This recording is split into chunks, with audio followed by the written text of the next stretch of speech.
ഇതിഹാസങ്ങളിൽ ഒരിടത്തും സ്ഥാനപ്പെട്ടിട്ടില്ലാത്ത അപരിചിതമായ ഒരു അജ്ഞാത ദേശം ആത്രേയകം. രാജ്യദ്രോഹികളെയും രോഗികളെയും അശരണരെയും കൊണ്ടുതള്ളുന്ന ഔഷധഗന്ധം നിറഞ്ഞു നിൽക്കുന്ന ആത്രേയകത്തിലേക്ക് കടന്നുവരുന്ന നിരമിത്രങ്ങുന്ന അനാഥ യുവത്വം. ജന്മഫലത്താൽ രാജമുദ്രകൾ മാഞ്ഞു തുടങ്ങിയ ഒരു അത്യപൂർവ കഥാപാത്രമാണ് നിരമിത്രൻ.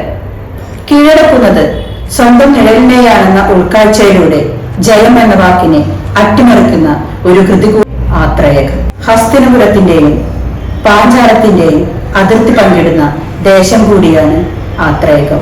എന്നും ഇരു രാജ്യങ്ങൾക്കുമിടയിലുള്ള വടംവലികൾക്ക് വിധേയമാകുന്ന ഇടം കൂടിയാണ് ആത്രേയകം. മഹാഭാരതത്തിലെ കഥാപാത്രമായ ശിഖണ്ഡിയാണ് ഇതിലെ കേന്ദ്ര കഥാപാത്രം. കുരുക്ഷേത്ര യുദ്ധത്തിന്റെ ഭാഗധേയം നിർണയിച്ച അംബയുടെ പുനർജന്മമായ ശിഖണ്ഡി. എന്നാൽ നോവലിൽ ഒരിടത്തും ശിഖണ്ഡി എന്ന പദം എഴുത്തുകാരി പ്രയോഗിച്ചിട്ടില്ല എന്നത് ശ്രദ്ധേയമാണ്. ഭാരതത്തിൽ അധികം ശ്രദ്ധിക്കാതെ പോയ ദ്രുപദന്റെ പുത്രൻ നിരമിത്രൻ രാജപാതയുടെ അരികുപറ്റി നടന്നവൻ എന്നാണ് എഴുത്തുകാരി ഇതിലെ കഥാപാത്രമായ നിരമിത്രനെ സൂചിപ്പിക്കുന്നത്. വിവാഹം വലിയ രാജ്യങ്ങൾക്ക് എന്നും ഒരു രാജ്യതന്ത്രമാണ്. രാജ്യത്തിന്റെ ഭൂവിസ്തൃതി വർദ്ധിപ്പിക്കാനുള്ള ഒരു തന്ത്രം. അതിന്റെ ബലിയാടാവുകയാണ് നിരമിത്രൻ. പാഞ്ചാലവും ദശാർണവും തമ്മിലുള്ള രാജ്യസഖ്യം വർദ്ധിപ്പിക്കുന്നതിനായി നിരമിത്രന്റെ വിവാഹം നടത്തുന്നു. വിവാഹരാത്രിയിൽ ഭർത്താവിന്റെ സ്ത്രൈണത തിരിച്ചറിഞ്ഞ ദശാർണ രാജകുമാരി മണിയറയിൽ നിന്ന് ഇറങ്ങിപ്പോകുന്നു.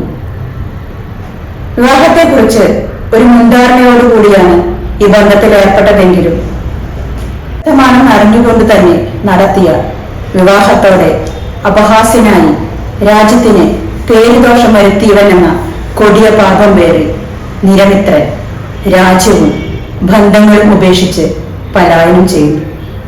ഒടുവിൽ എത്തിച്ചേരുന്നത് കന്യകാത്വം നഷ്ടപ്പെട്ട സ്ത്രീക്ക് അത് തിരിച്ചു നൽകാൻ കഴിവുള്ള ഔഷധഗന്ധം നിറഞ്ഞു നിൽക്കുന്ന ഇളയും ചൂടകനും വസിക്കുന്ന ആത്രേയകത്തിലേക്കാണ്. തുടർന്ന് അങ്ങോട്ട് നിരമിത്രന്റെ കഥയ്ക്കൊപ്പം മറ്റനേകം കഥകളുടെ കൂടെ കൂടിയാണ് വായനക്കാർ മുന്നോട്ട് പോകുന്നത്. ജയിച്ചിട്ടും തോൽക്കേണ്ടി വന്ന നിരമിത്രന്റെ കഥ കൂടിയാണ് ആത്രേയകം. തീർച്ചയായും ആത്രേയകം ഒരു കാലാതീതമായ രചനയാണെന്ന് നമുക്ക് നിസ്സംശയം പറയാം.